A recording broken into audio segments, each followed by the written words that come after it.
Yunnan Province, China, on the upper reaches of the Mekong River in the Tibetan village of Zhejiang, a farmhouse was going to be submerged by a dam, so we moved it to the Blue Ridge Mountains and the Shenandoah River in West Virginia.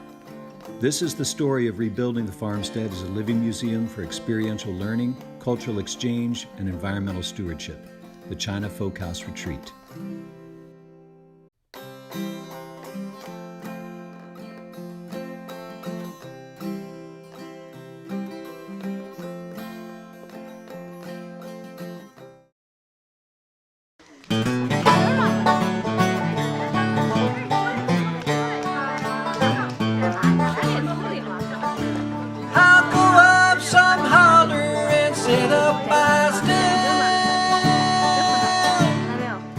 I'm John Flower. I am a history teacher. I teach Chinese history at Sidwell Friends School in Washington, D.C.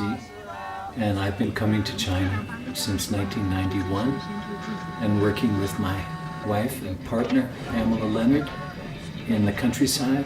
And we've been doing research for 25 years in the countryside. And lately, we've been bringing students from Sidwell and other schools to China to do long-term fieldwork experiences.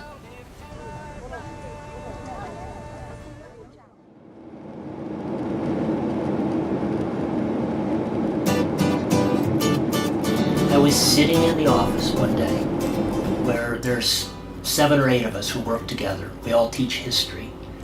And Dr. Flower walked in and he said, I need somebody to help me who would like to volunteer to go to China. And I said, that sounds like fun. And he said, okay. That's how I got involved.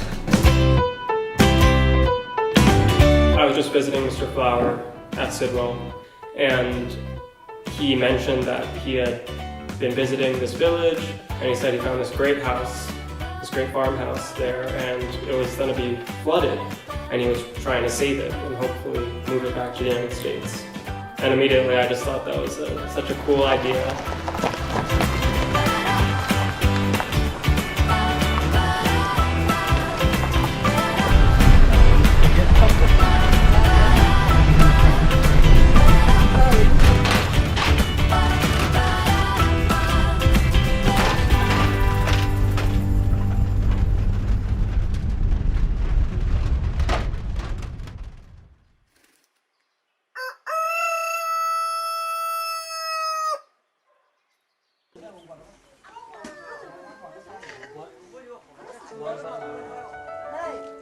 For many years, we were very fortunate to live in a place called Shako in Sichuan, and we learned a lot about China just by learning about the house. The house is kind of like a text that taught us a lot about how people live and about how people remember their place. And then when I brought American students to China, we had them do research projects on houses in Xizhou.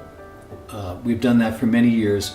And in the course of that, we went to Zhejiang and we heard that, some of these Tibetan houses are very interesting, sort of a mix of Tibetan and Han and Nashi.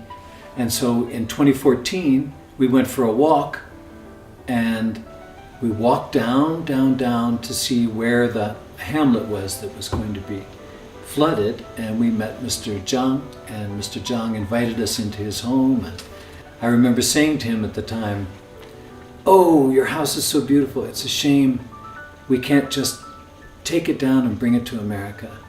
And Mr. Zhang said, "Great, let's do it."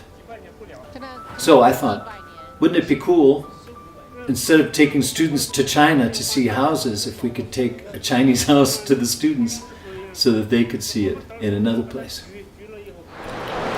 张叔叔家是最早爷爷住在这里，是不是？还是最早的爷爷。你的爷爷是不是在这里住在这里？是了，爷爷是在这里出生。我是下面的来上门的。哦。然后我们是本来就亲戚，他家也姓张，我也姓张。哦。这个村子了嘛，以前就是我们一家楼，我家一家楼这点。只有你们一家在这边。这点是我家一家楼。哦呀。是那个香格里拉寻找香格里拉的时候，市区的地平线上呢有个小说嘛，你可以去过。消失的地平线。我也消失的地平线里面，张一拉就说的那个就是我们呢，爸爸了嘛。张一拉。张一拉就。哦，张一拉就。哦。那是你们的祖辈。祖辈了嘛。哦。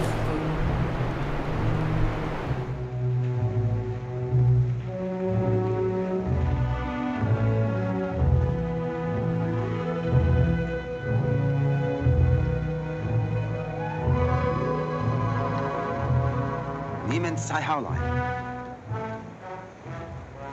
I am from a nearby La Missouri.